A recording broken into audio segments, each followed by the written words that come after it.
नमस्कार विद्यार्थी मित्रांनो, मी प्राध्यापक मिलिंद गायकवाड. यश अकॅडमीमध्ये आपलं मनपूर्वक स्वागत.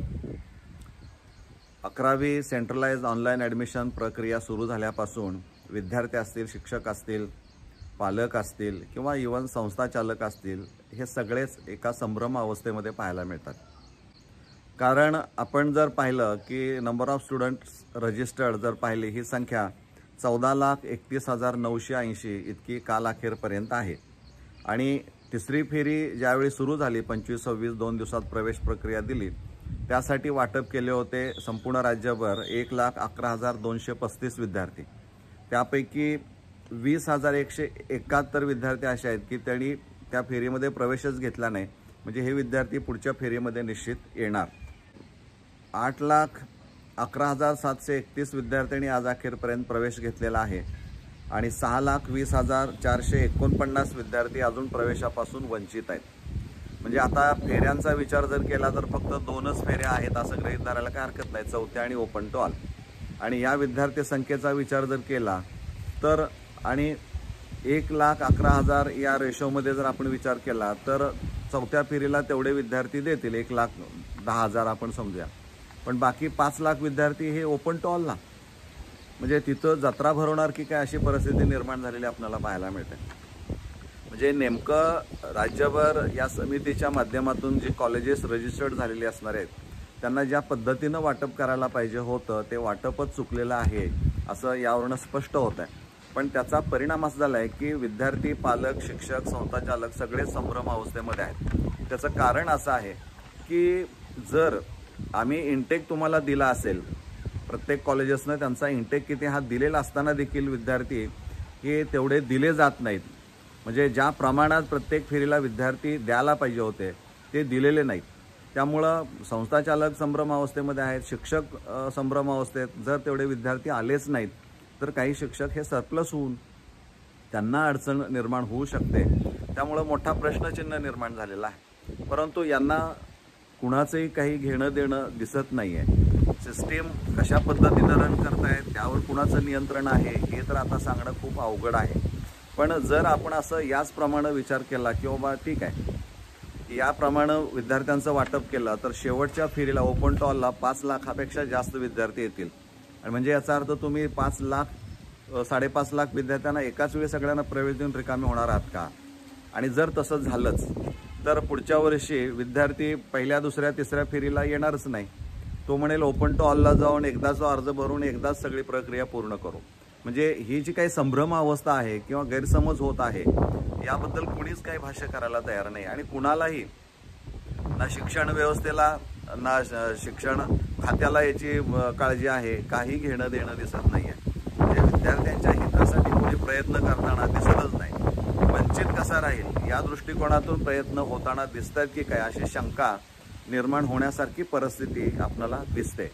कारण काही विद्यार्थी, काही पालक सांगतायत की सर आम्ही व्हॅकन्सी बघितली, आमच्या प्रवर्गाची एवढी आहे, असं असताना सुद्धा तिसऱ्या फेरीला आम्हाला त्या कॅटेगरीमधून प्रवेश मिळाला नाही, त्या व्हॅकन्सी तशाच दिसत आहेत. याचा अर्थ काय समजायचा? म्हणजे एकीकडे व्हॅकन्सी दाखवताय आणि तुम्ही त्या जागा भरत नाही आहे. एक 60ची बॅच, 80ची बॅच आहे, तिथं आता 30-35 विद्यार्थी फक्त आत्ता ॲडमिट झालेले आहेत आणि राहिल्या 2 फेऱ्या, या फेऱ्यांमध्ये कसं होणार?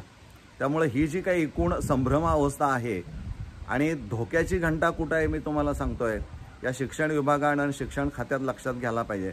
जर का आपण ओपन टू ऑल या फेरीमध्ये 5-5.5 लाख विद्यार्थ्यांना एकाच वेळी जर प्रवेश दिले, कारण तुम्हाला 11 ऑगस्टच्या आत कॉलेज सुरू करायचं आहे, आणि जर तसं झालं समजा तर हा एक चुकीचा संदेश जाईल.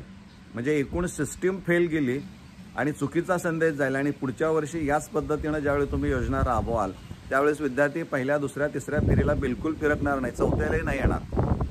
तो म्हणेल ओपन टू ऑलला एकदाच अर्ज भरू आणि विषय संपून टाकू. म्हणजे ही मानसिकता किंवा हा विचार जर येत असेल तर हा चुकीचा आहे. त्यामुळं या प्रक्रियेवर शांत डोक्याने विचार करून आता राहिलेल्या 2 फेऱ्यामध्ये तुम्ही 6 लाख साधारणपणे 20,249 विद्यार्थी राहिलेत. 50% वाटप म्हटलं तर 3 लाख विद्यार्थी तुम्ही देऊन काय करणार आहात? म्हणजे नेमकं काय चाललेलं आहे हे सांगणं खूप अवघड आहे.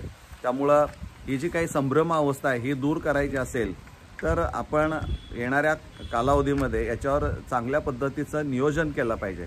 वास्तविक पाहता पहिल्याच फेरीला जास्तीत जास्त विद्यार्थी अलॉट करून आपण हा प्रश्न निकालात काढायला पाहिजे होता. किंवा जो काही संभ्रम विद्यार्थी आणि पालकांच्या मनामध्ये आहे की ह्या जागांचं वाटप कुठल्या आधारे केलं जात आहे हेच आम्हाला कळत नाही आहे.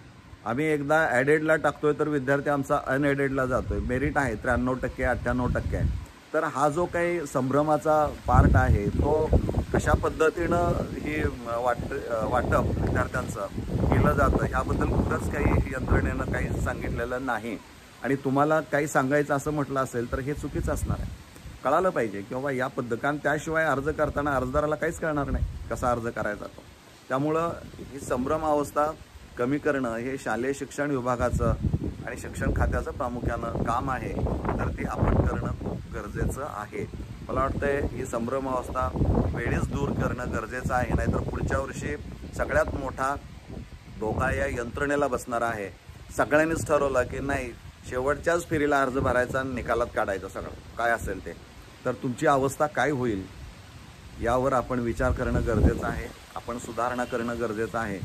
नाहीतर हा उद्रेक पुढच्या वर्षी तुम्हाला निश्चित जाणवेल यामध्ये कोणतीही मला शंका वाटत नाही. त्यामुळं संभ्रम अवस्था लवकरात लवकर दूर करा. यंत्रणेमध्ये अधिकाधिक सुधारणा करण्याच्या दृष्टिकोनातून आणि सोपी करण्याच्या दृष्टिकोनातून आपल्याकडून प्रयत्न झालेले हे विद्यार्थी पालक यांना दिसले पाहिजेत. जर तसं दिसत नसेल तर पुढच्या वर्षी तुम्हाला तो मोठा अनुभव येणार यामध्ये कोणतीही शंका असणार नाही. धन्यवाद.